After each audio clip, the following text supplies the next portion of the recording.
नमस्कार मित्रों, तो आज हम लोग राजस्थान पुलिस में जनरल साइंस पढ़ेंगे और जनरल साइंस के अंतर्गत हम लोग बायोलॉजी के टॉपिक पढ़ेंगे। तो सबसे पहले जो बायोलॉजी का टॉपिक इसमें आता है वो है विद्यार्थियों कोशिका। अब होती क्या कोशिका विद्यार्थियों सजीवों के शरीर की संरचनात्मक और क्रियात्मक इकाई होती है।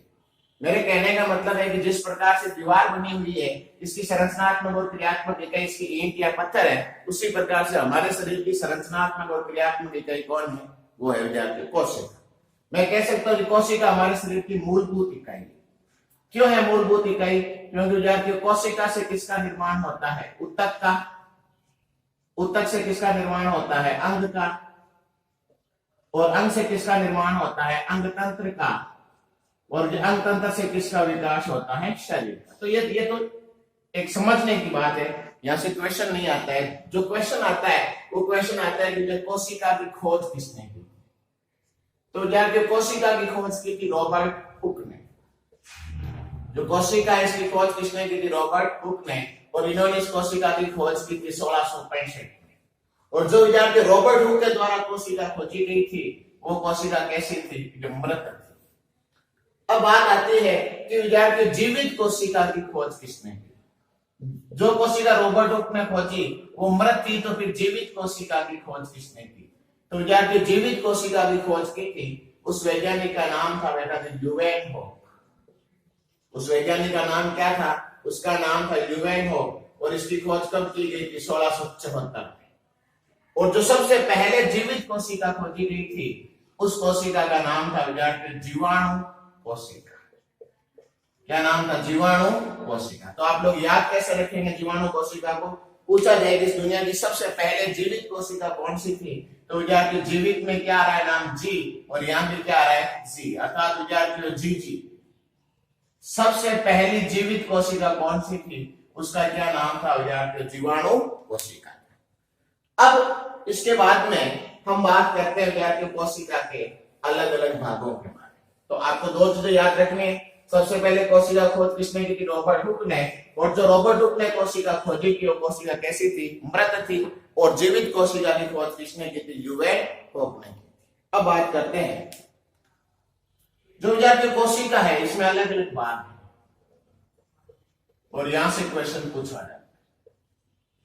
जो कोशिका है इसको मैं मुख्यतः 3 भागों में बांटूंगा आपको समझाने के हिसाब से, बिल्कुल जो सिंपल और आसान तरीके से पढ़ेंगे। जो पहला भाग होता है कोशिका में, वो कोशिका का सबसे बाहर का आवरण होता है, उसे कहा जाता है कोशिका भित्ति। जिस प्रकार से कमरा है और इस कमरे का सबसे बाहर का आवरण ये दीवार है, उसी प्रकार से विद्यार्थी कोशिका का सबसे बाहर का जो आवरण होता है उसे क्या कहा जाता है? कोशिका भित्ति कहा जाता है। सबसे क्या खास बात है कि विद्यार्थियों कोशिका भित्ति केवल और केवल विद्यार्थियों पादप कोशिका में पाई जाती है। ध्यान रखना कि कोशिका भित्ति किस कोशिका में पाई जाती है? पादप कोशिका में पाई जाती है। विद्यार्थियों जंतु कोशिका में कोशिका भित्ति नहीं पाई जाती। सिंपल पढ़ना राजस्थान पुलिस के हिसाब से। तो विद्यार्थियों जंतु कोशिका में कोशिका भित्ति पाई नहीं जाती। किस कोशिका में पाई जाती है? विद्यार्थियों पादप कोशिका में पाई जाती है। अब पूछा जाए कि अगर ये पादप कोशिका में पाई जाती है तो पादप में किससे मिलकर बनी होती है? तो विद्यार्थियों पादपों में ये सेल्यूलोज और प्रोटीन से मिलकर बनी होती है। किससे मिलकर बनी होती है? पादपों में सेल्यूलोज और विद्यार्थियों प्रोटीन पेक्टिन से मिलकर बनी होती है। ये पादपों में सेल्यूलोज और पेक्टिन से मिलकर बनी होती है। उसी प्रकार से जंतु कोशिका में कोशिका भित्ति पाई नहीं जाती है। और विद्यार्थी कवक में पूछा जा सकता है क्वेश्चन, तो ध्यान रखना कि कवक में किससे मिलकर बनी होती है? ये काइटिन से मिलकर बनी होती है। यहाँ नाम क्या आ रहा है और यहाँ की शुरुआत किससे हो रही है? काइटिन। अर्थात कवक में किससे मिलकर बनी होती है? काइटिन से मिलकर बनी होती है। एक बार रिवाइज करो वापिस। सबसे पहले बात करते हैं कोशिका भित्ति सबसे बाहर का आवरण है, किसमें पाई जाती है? पादप कोशिका में पाई जाती है, जंतु कोशिका में पाई नहीं जाती। ये पादपों में किससे मिलकर बनी होती है? सेल्यूलोज और पेक्टिन का झिल्ली। तो विद्यार्थियों कोशिका झिल्ली सभी प्रकार की कोशिकाओं में पाई जाती है और कोशिका झिल्ली विद्यार्थियों त्रिस्तरीय होती है। इसमें 3 स्तर पाए जाते हैं।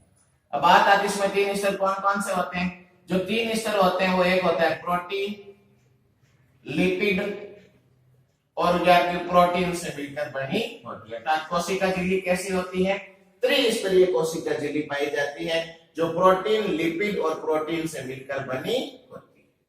नेक्स्ट बात करते हैं वो विद्यार्थियों हम बात करते हैं कोशिकांग। किसकी बात करते हैं बेटा जी? कोशिकांग। अर्थात जो कोशिका के अंदर पाए जाने वाले वो कौन है? कोशिकांग है जो कोशिका के अंदर पाए जाते हैं। इसमें कोशिकांग से क्वेश्चन आता है, हम लोग बिल्कुल ही सिंपल जो राजस्थान पुलिस के हिसाब से पढ़ेंगे तो जो कोशिकांग को हम लोग 3 भागों में बांटते हैं।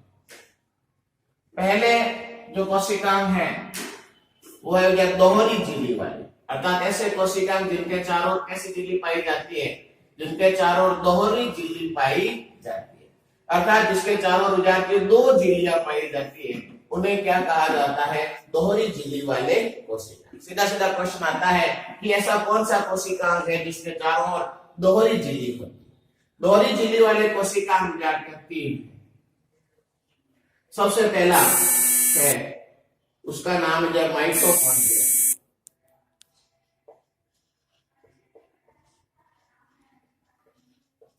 सबसे पहला कौन सा? वो है माइटोकॉन्ड्रिया। इसके अलावा दोहरी झिल्ली वाला कौन सा है? हरित लवक या लवक। और उसके बाद में आता है विद्यार्थियों केंद्रक। ये 3 ऐसे कोशिकांग है जिनके चारों ओर क्या पाई जाती है? दोहरी झिल्ली पाई जाती है। सीधा सीधा याद रखना है कि ऐसे कौन से कोशिकांग हैं जिनके चारों ओर दोहरी झिल्ली पाई जाती है। एक कौन सा है? माइटोकॉन्ड्रिया। फिर कौन सा है? हरित लवक। लास्ट में कौन सा है? केंद्रक। बात हम करें माइटोकॉन्ड्रिया तो इसे कोशिका का शक्ति ग्रह कहते हैं। सीधा क्वेश्चन पूछा जाएगा कि कोशिका का शक्ति ग्रह किसे कहते हैं? तो कोशिका का शक्ति ग्रह किसको कहा जाता है? माइटोकॉन्ड्रिया। या विद्यार्थियों कोशिका का क्या कहा जाता है? पावर हाउस कहा जाता है। या कोशिका का क्या कहा जाता है? ऊर्जा कक्ष कहा जाता है। वो कौन है? माइटोकॉन्ड्रिया। वो कौन है? माइटोकॉन्ड्रिया है जो कोशिका का क्या है? शक्ति ग्रह है, पावर हाउस है और क्या है? ऊर्जा कक्ष है। फिर बात आती है हरित लवक। जो हरित लवक है ये हरित लवक केवल और केवल किनमें पाया जाता है? विद्यार्थियों पादपों में पाया जाता है। ये जंतुओं में नहीं पाया जाता। ये जंतुओं में हरित लवक नहीं पाया जाता है। किसमें पाया जाता है? पादपों में पाया जाता है। और जो विद्यार्थियों हरित लवक है इसके अंदर एक वर्णक होता है, उस वर्णक का नाम होता है क्लोरोफिल वर्णक, जिसकी वजह से कौन सी क्रिया होती है? प्रकाश संश्लेषण की क्रिया होती है। जिसकी वजह से कौन सी क्रिया होती है? प्रकाश संश्लेषण की। और ये जो क्लोरोफिल वर्णक है इसकी वजह से पत्तियों का रंग कैसा दिखाई देता है? जो हरा दिखाई देता है। तो आपसे पूछा जाए सिंपल सा कि प्रकाश संश्लेषण की क्रिया किस भाग में होती है? हरित लवक में। अगर अपन के डिटेल में पढ़ें तो विद्यार्थी इसके अंदर एक भाग होता है ग्रेना, उसके अंदर प्रकाशिका अभिक्रिया होती है। और इसके अंदर एक भाग होता है स्ट्रोमा, उसके अंदर अप्रकाशिक अभिक्रिया होती है। तो आपको तो केवल 2 चीजें याद रखनी है कि इसमें एक तो क्लोरोफिल वर्णक पाया जाता है, ठीक है, जिसकी वजह से पत्तियों का रंग कैसा होता है? हरा होता है। और हरित लवक किसमें पाया जाता है? पादपों में। और जंतुओं में हरित लवक पाया नहीं जाता है। और इस हरित लवक के चारों ओर कैसी झिल्ली होती है? दोहरी झिल्ली पाई जाती है। नेक्स्ट बात करते हैं वो है विद्यार्थियों केंद्रक। इसके चारों ओर भी क्या पाई जाती है? दोहरी झिल्ली पाई जाती है। जो केंद्रक है ये विद्यार्थियों कोशिका का मुखिया है। जिस प्रकार से हमारे शरीर का मुखिया कौन है? मस्तिष्क है। हमारे शरीर में संचालित होने वाली समस्त जैविक क्रियाओं का नियंत्रण कौन करता है? मस्तिष्क करता है। उसी प्रकार विद्यार्थियों कोशिका में क्या है? वो कौन है बेटा जी? केंद्रक है। अर्थात केंद्रक कोशिका में क्या होता है? नियंत्रण करता होता है। इस कोशिका में नियंत्रण करता कौन होता है? वो होता है विद्यार्थियों केंद्रक। इसमें कुछ क्वेश्चन पूछा जाता है कि केंद्रक में कौन पाया जाता है? विद्यार्थियों केंद्रक में पाया जाता है वो पाया जाता है गुणसूत्र। फिर पूछा जाता है कि केंद्रक की खोज किसने की थी? तो विद्यार्थियों केंद्रक की खोज की थी रॉबर्ट ब्राउन ने। और इसने इसकी खोज किसमें की थी? तो इसने इसकी खोज की थी आर्किड पादप की जड़ों में। इसकी खोज किसमें की गई? आर्किड पादपों की जो विद्यार्थियों जड़ है उसके अंदर किसकी खोज की गई? स्कैंड्रेक की खोज की गई। खोजकर्ता का नाम क्या है? Robert brown. और इसका काम क्या है? ये कोशिका का क्या होता है? नियंत्रण करता। और इसके चारों ओर क्या पाई जाती है? दोहरी झिल्ली पाई जाती है। तो इस कोशिका में 3 ऐसे कोशिकाएं हैं जिनके चारों ओर दोहरी झिल्ली पाई जाती है। उसमें एक कौन है? माइटोकॉन्ड्रिया, एक कौन है? हरित लवक, और एक कौन है विद्यार्थियों? केंद्र। जो माइटोकॉन्ड्रिया कोशिका का क्या है? सत्तिग्रह है या क्या है? पावर हाउस है। जो हरित लवक है ये पादपों में पाया जाता है, जंतुओं में पाया नहीं जाता है। इसमें कौन सा वर्णक होता है? क्लोरोफिल वर्णक पाया जाता है, जिसकी वजह से पत्तियों का रंग कैसा दिखाई देता है? हरा। और इसमें कौन सी क्रिया होती है? प्रकाश संश्लेषण की क्रिया किस भाग में होती है? हरित लवक में। फिर दोहरी झिल्ली से परिबद्ध कोशिका, उसका नाम क्या है? केंद्रक। ये कोशिका का क्या होता है? नियंत्रण करता। खोज किसने की थी? रॉबर्ट ब्राउन ने। खोज किसमें की थी? आर्किड पादप की जड़ों में। और इसमें क्या पाया जाता है? गुणसूत्र पाया जाता है। अब हम लोग यह बात करते हैं गुणसूत्रों के बारे में, क्योंकि गुणसूत्र के बारे में काफी क्वेश्चन परीक्षाओं में पूछे जाते हैं। अब यह गुणसूत्र की बात करें तो सबसे पहले हम लोगों ने पढ़ा गया कोशिका का नियंत्रण करता है कौन? केंद्रक है। और जो केंद्रक है, इस केंद्रक में कौन पाए जाते हैं? इस केंद्रक में जाते गुणसूत्र पाए जाते हैं। और जो ये गुणसूत्र है इसमें कौन पाया जाता है? डीएनए पाया जाता है। आपसे सीधा क्वेश्चन पूछा जाए कि आनुवंशिक पदार्थ कौन है? आपसे क्वेश्चन पूछा जाए कि आनुवंशिक पदार्थ कौन होता है कोशिका में, तो आनुवंशिक पदार्थ का नाम होता है डीएनए। आनुवंशिक पदार्थ का नाम क्या होता है? डीएनए। और पूछा जाए कि डीएनए का पूरा नाम क्या होता है, तो इसका पूरा नाम होता है डीऑक्सीराइबोज न्यूक्लिक अम्ल। इसका पूरा नाम होता है डीऑक्सीराइबोज न्यूक्लिक अम्ल। सिंपल क्वेश्चन पूछे जाएंगे कि डीएनए का पूरा नाम क्या होता है? डीऑक्सीराइबोज न्यूक्लिक अम्ल। डीएनए किसमें पाया जाता है? डीएनए गुणसूत्र में पाया जाता है। और डीएनए क्या है? आनुवंशिक पदार्थ। जैसे ये गुणसूत्र है, ये क्या है? गुणसूत्र। इस गुणसूत्र के ऊपर विद्यार्थी जीन्स पाए जाते हैं। इस गुणसूत्र के ऊपर इस प्रकार से रेखीय क्रम में कौन पाए जाते हैं? जीन्स पाए जाते हैं। आपसे पूछा जाए कि आनुवंशिकता की इकाई कौन है? ध्यान रखना, पूछा जाए आनुवंशिक पदार्थ कौन है, तो वो तो है डीएनए। और आपसे पूछा जाए कि आनुवंशिकता की इकाई कौन है, तो आनुवंशिकता की इकाई है विद्यार्थियों जीन्स, जो किस पर पाई जाती है? गुणसूत्र पर रेखीय क्रम में पाए जाते हैं। और जो जीन्स है इसकी खोज जिस वैज्ञानिक ने की थी उसका नाम था विद्यार्थियों जॉनसन। तो यहाँ पे 2 कॉन्सेप्ट क्लियर होने चाहिए कि आनुवंशिक पदार्थ कौन सा होता है? डीएनए। और आनुवंशिकता की इकाई कौन होती है? विद्यार्थियों जीन्स होती है। और डीएनए का पूरा नाम क्या है? डीऑक्सीराइबोज न्यूक्लिक अम्ल। और ये विद्यार्थी किस पर पाए जाते हैं? गुणसूत्र पर पाए जाते हैं। नेक्स्ट बात है, अब पूछा गया कि विद्यार्थियों प्रत्येक कोशिका के केंद्रक में कितने गुणसूत्र होते हैं, तो आपको याद रखने गुणसूत्रों की संख्या कितनी होती है? 46 या 46। Simple question. इस आप गुणसूत्रों की संख्या कितनी होती है? 46 या 46 होती है। या मैं इसको वो आपको 46 नहीं देकर क्या लिख सकते हैं? 23 जोड़ी गुणसूत्र पाए जाते हैं। ये भी दे सकता है, क्योंकि 23 × 2 ठीक है बराबर कितने होते हैं? 46। तो वो या तो ये पूछेंगे कोशिका में गुणसूत्र कितने होते हैं? 46। या पूछेंगे कितनी जोड़ी होते हैं? 23 जोड़ी होते हैं।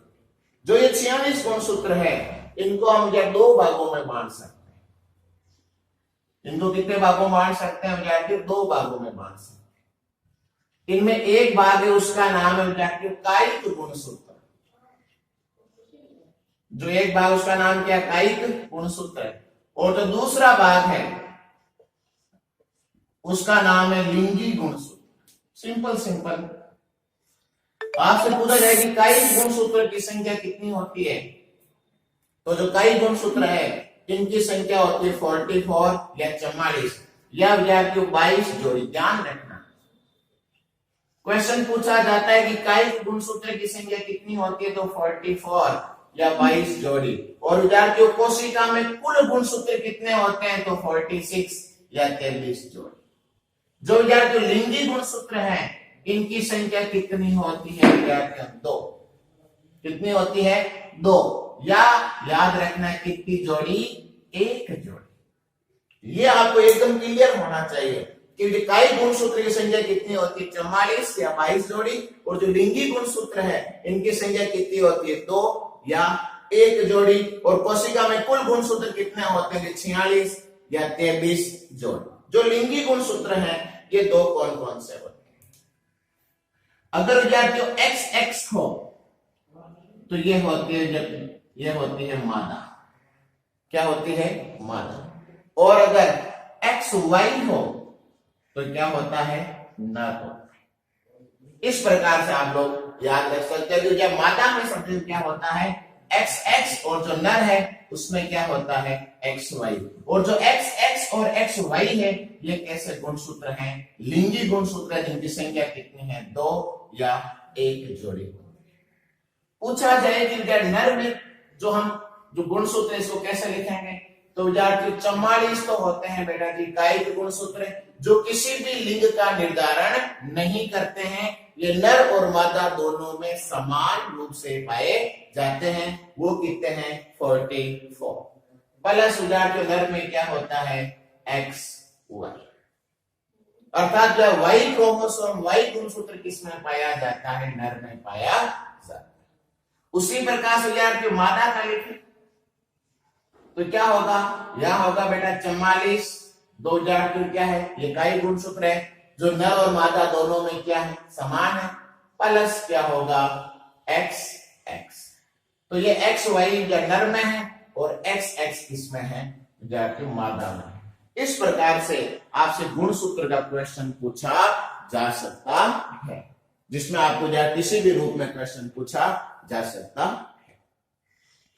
अब यहां से कुछ क्वेश्चन आपको, या शुक्राणु में कितने गुणसूत्र होते हैं, या अंडाणु में कितने गुणसूत्र होते हैं, या मनुष्य में या लिंग निर्धारण एक बहुत इंपॉर्टेंट टॉपिक है, उसका बारे में भी आपसे क्वेश्चन पूछा जा सकता है। देखिए, तो दोहरी झिल्ली से परिबद्ध कोशिकांग पढ़ रहे थे, उसमें 3 थे, माइटोकॉन्ड्रिया, हरित लवक और केंद्रक। फिर जाके केंद्रक की खोज किसने की थी, रॉबर्ट ब्राउन ने की थी। और इसके अंदर क्या पाए जाते हैं, ये गुणसूत्र पाए जाते हैं। और गुणसूत्र के अंदर आनुवंशिक पदार्थ DNA पाया जाता है। और आनुवंशिकता की इकाई कौन होती है, जीन होती है, जो गुणसूत्र पर रेखीय क्रम में पाए जाते हैं। इंपॉर्टेंट क्वेश्चन जो हमेशा यहां से क्वेश्चन आता है वो आता है मनुष्य में लिंग निर्धारण।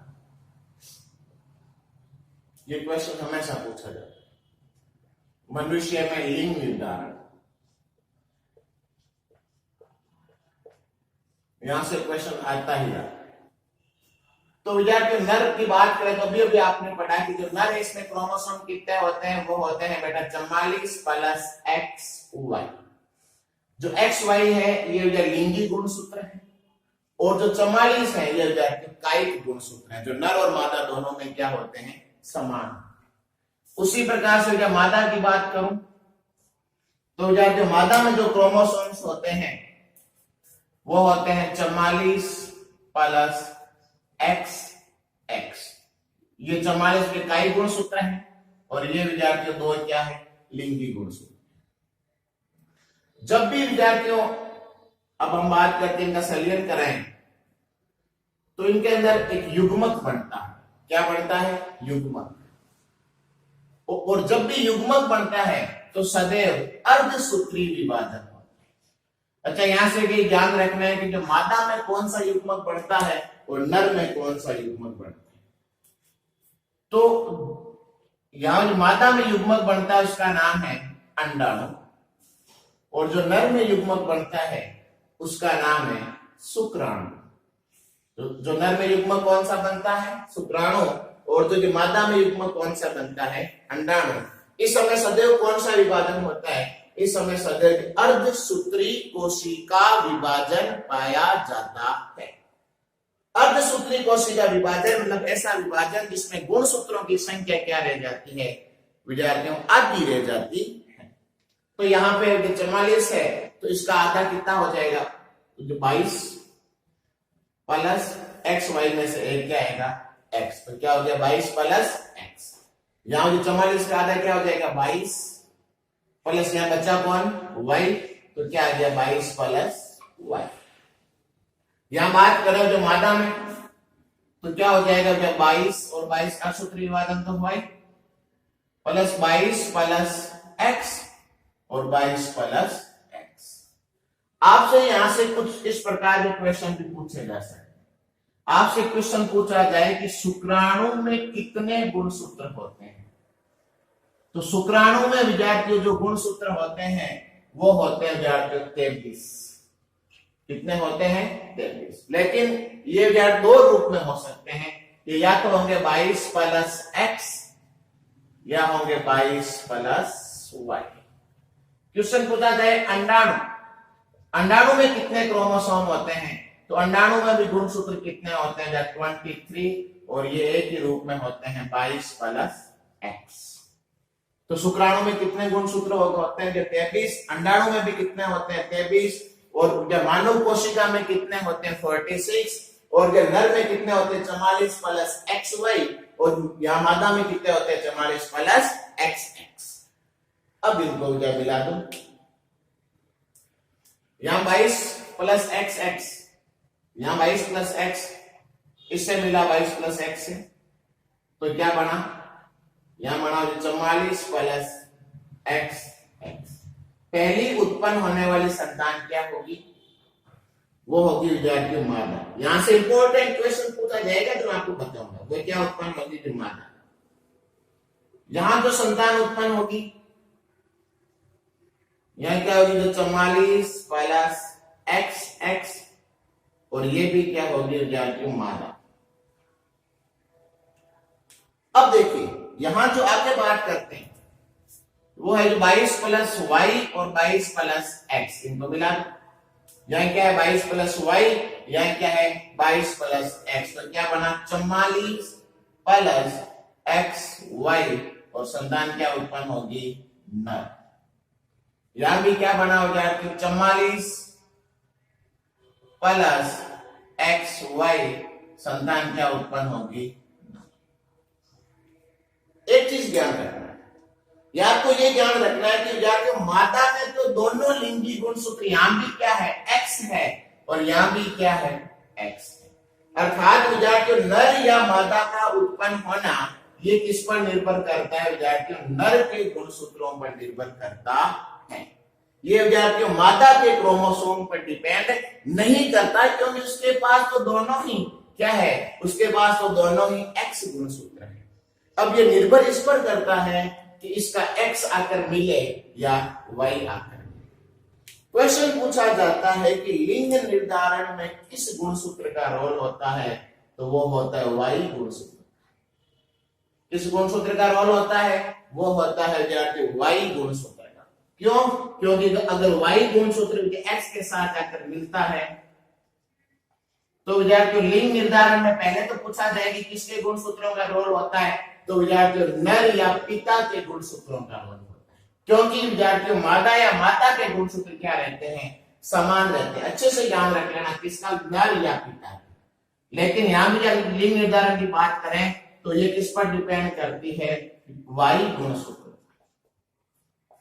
किस पर, वाई गुणसूत्र के ऊपर। क्योंकि अगर इसका वाई गुणसूत्र एक्स के साथ मिलेगा तो क्या बनेगा, एक्स वाई बनेगा और नर उत्पन्न। और यहां तो क्या है, एक्स है।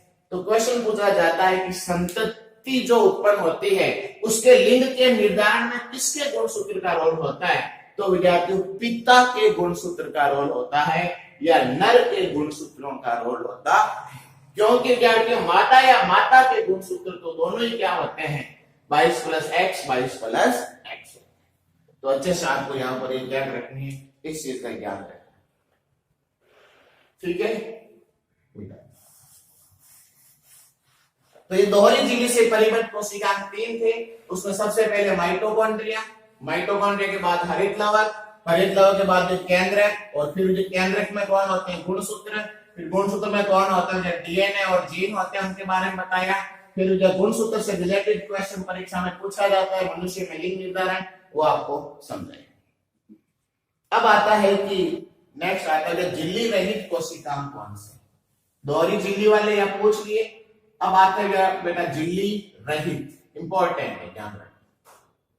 जो विद्यार्थी झिल्ली रहित कोशिकांग है वो जो परीक्षाओं में पूछा जाते हैं उसमें सबसे महत्वपूर्ण जो झिल्ली रहित कोशिकांग है वो है, उसका नाम है राइबोसोम।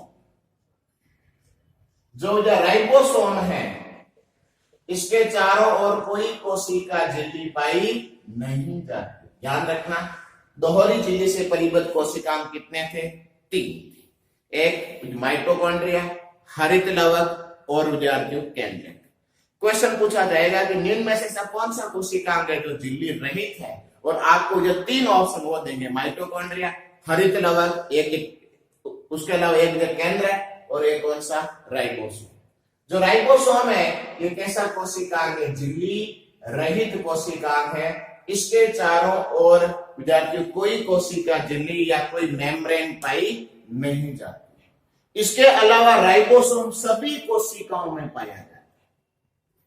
ये प्रोकैरियोटिक कोशिका, यूकैरियोटिक कोशिका, पादप कोशिका, जंतु कोशिका, सभी कोशिकाओं में क्या पाया जाता है? राइबोसोम। और जो राइबोसोम है इसे प्रोटीन की फैक्ट्री कहा जाता है। इस राइबोसोम को क्या कहा जाता है? प्रोटीन की फैक्ट्री कहा जाता है। इस राइबोसोम को क्या कहा जाता है? प्रोटीन की फैक्ट्री। इसको प्रोटीन की फैक्ट्री क्यों कहा जाता है? क्योंकि राइबोसोम क्या करता है? प्रोटीन संश्लेषण का कार्य करता है। जो राइबोसोम है इसका क्या काम होता है? प्रोटीन संश्लेषण करना। इसलिए राइबोसोम को क्या कहा जाता है? प्रोटीन की फैक्ट्री कहा जाता है। इतना आपको याद रखना। अब इसमें कभी कभार कुछ क्वेश्चन पूछ लेते हैं, वो क्वेश्चन पूछते हैं, काफी इंपॉर्टेंट है कि विद्यार्थी 2 प्रकार की कोशिका होती है, एक होती है प्रोकैरियोटिक कोशिका और एक होती है यूकैरियोटिक कोशिका। आपसे क्वेश्चन पूछ सकते हैं कि प्रोकैरियोटिक कोशिका में किस प्रकार का राइबोसोम होता है, तो प्रोकैरियोटिक कोशिका में 70S राइबोसोम होता है और यूकैरियोटिक कोशिका में कितना होता है? 80S राइबोसोम होता है। इतना ही ध्यान रखना है, इससे ज्यादा आपको ध्यान रखना ही नहीं। फिर विद्यार्थी झिल्ली रहित कोशिकांग में एक और बचता है, उसका नाम है तारककाई या सेंट्रोसोम। क्या नाम है? तारककाई या सेंट्रोसोम। ये ऐसा कोशिकांग है जो विद्यार्थियों पादप कोशिका में नहीं पाया जाता है। ये ऐसा कोशिकांग है जो विद्यार्थियों जंतु कोशिकाओं में पाया जाता है। देखो अंतर देखो, मैंने बताया था कोशिका भित्ति जो किसमें पाई जाती है? पादप कोशिका में। लेकिन तारकाई किसमें पाया जाता है? जंतु कोशिका में पाया जाता है। फिर ध्यान रखना है कि यहां पर जो तारकाई है इससे तरकु तंतु बनते हैं। क्या बनते हैं? तरकु तंतु। यह नाम किसे शुरू हो रहा है? ता से। यहां में नाम किसे शुरू हो रहा है? ते से। अर्थात विद्यार्थियों तारकाई में क्या बनते हैं? तरकु तंतु। और ये तरकु तंतु विद्यार्थी ट्यूबिलिन प्रोटीन के बने होते हैं। बस इतना ही ध्यान रखना। ये तरकु तंतु किस प्रोटीन के बने होते हैं? ट्यूबिलिन प्रोटीन के। अब बात आती है इसका काम क्या होता है तारकाई का या तरकु तंतु का, तो सिंपल विद्यार्थी जनरल साइंस लेवल में हम ये देखेंगे कि ये कोशिका विभाजन में क्या करता है? सहायता करता है। ये कोशिका विभाजन में क्या करता है? सहायता करता है। तो ये झिल्ली रहित कोशिका 2 हो गए। एक हो गया राइबोसोम। क्वेश्चन राइबोसोम का ही पूछा जाएगा, या एक कौन सा हो गया? तारकाई या सेंट्रोसोम। दोहरी झिल्ली से परिबद्ध कोशिकांग पढ़ लिए, उसका जो एकल झिल्ली से परिबद्ध कोशिकांग हम पढ़ते हैं। ये कौन सा थे? झिल्ली रहित कोशिकांग। अब एकल झिल्ली से जो कोशिकांग है वो 3-4 कोशिकांग जो इंपॉर्टेंट है उनके बारे में हम डिस्कस करते हैं। एकल झिल्ली वाले जो कोशिकांग है, एकल झिल्ली वाले कोशिका जिनके चारों ओर केवल कितनी झिल्ली पाई जाती है? एक। उसमें पहला है लाइसोसोम, सबसे इंपॉर्टेंट। पहला कौन सा है? लाइसोसोम। क्लास 9 में हमेशा क्वेश्चन पूछा जाता है कि लाइसोसोम को आत्मघाती थैली कहते हैं क्या? तो जो लाइसोसोम है, इस लाइसोसोम को क्या कहा जाता है, याद रखना है, लाइसोसोम को आत्मघाती थैली कहते हैं। जो लाइसोसोम है इसको क्या कहा जाता है, आत्मघाती थैली कहा जाता है। ध्यान रखना, लाइसोसोम को क्या कहते हैं, आत्मघाती थैली। और जो लाइसोसोम है इसमें विद्यार्थियों पाचक एंजाइम पाए जाते हैं। लाइसोसोम में कैसे एंजाइम पाए जाते हैं, लाइसोसोम में पाचक एंजाइम पाए जाते हैं। फिर इसके बाद एकल झिल्ली वाला जो दूसरा कोशिका है उसका नाम अंतःपर्देवी जालिका, अंतःपर्देवी जालिका। क्या नाम है, अंतःपर्देवी जालिका। शॉर्ट में कहते हैं इसको ईआर या एंडोप्लाज्मिक रेटिकुलम। आपको अंतःपर्देवी जालिका याद रखना है। जो अंतःपर्देवी जालिका है ये अंतः कंकाल तंत्र बनाती है। ये क्या बनाती है, अंतः कंकाल तंत्र बनाती है। इसके अलावा यह पदार्थों का परिवहन करती है।